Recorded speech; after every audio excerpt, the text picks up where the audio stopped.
kuanzia mwaka 2015 nilikuwa mwenyekiti wa kamati ya bunge inayosimamia katiba na sheria, ambapo Mheshimiwa Jenista Mhagama alikuwa ni waziri ambaye anawajibika moja kwa moja kwenye kamati yetu ya katiba na sheria.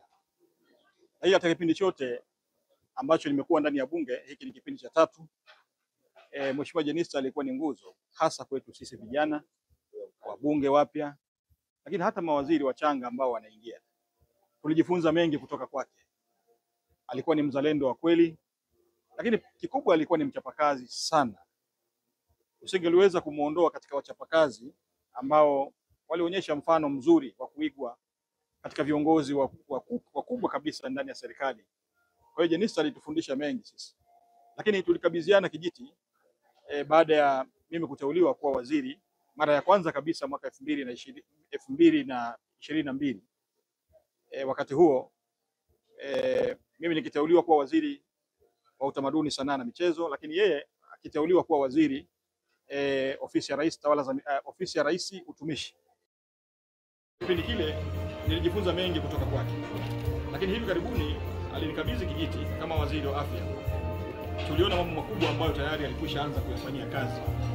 Katika kipindi chote cha uchaguzi tulikuwa tukiwasiliana kwa karibu sana, na hata wakati ambapo Mheshimiwa Rais siku anaapishwa tulizungumza mambo mengi kwa sababu tulikuwa tumekaa sehemu moja, na ungeweza kumuona ni namna gani Mheshimiwa Jenista alikuwa ni kiongozi ambaye ana maono makubwa.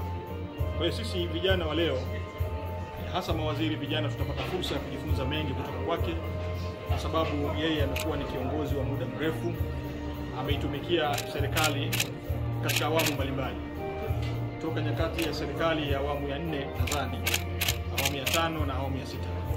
Mchango wake kwa taifa hili utakumbukwa katika nyakati zote, na sisi tutaendelea kujifunza kutoka kwake kwamba wajibu wetu ni kufanya kazi kwa bidii katika wakati wote.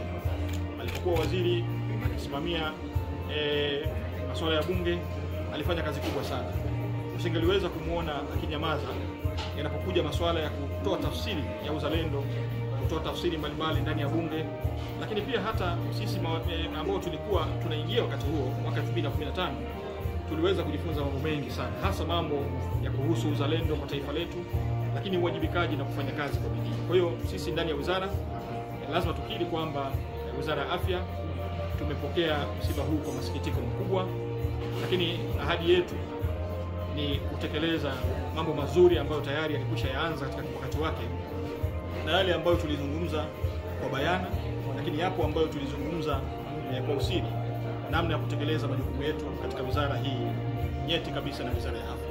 Lakini kwa fursa hii kuwashukuru sana madaktari wote ambao walishiriki katika nyakati mbalimbali ambapo walipata changamoto, ambao walimpokea pale Benjamin Mkapa, walifanya kazi kubwa sana mpaka dakika za mwisho, ambapo katibu mkuu alinifahamisha kwamba hali yake ilikuwa mbaya sana, na baadaye Mwenyezi Mungu akamchukua. Katika nyakati zote madaktari wetu walifanya kazi nzuri, na mimi niendelee kuwatia moyo kwa kazi kubwa ambayo wanaendelea kuifanya kwa namna ile ile ambayo wameifanya kwa mwenzetu Jenista Mhagama. Basi na mimi niwatake kuendelea kufanya hivyo hivyo, kuwahudumia Watanzania, kuhakikisha kwamba wanaokoa maisha yao kwa jitihada na kazi kubwa ambayo wanapaswa kuifanya kwa kila Mtanzania.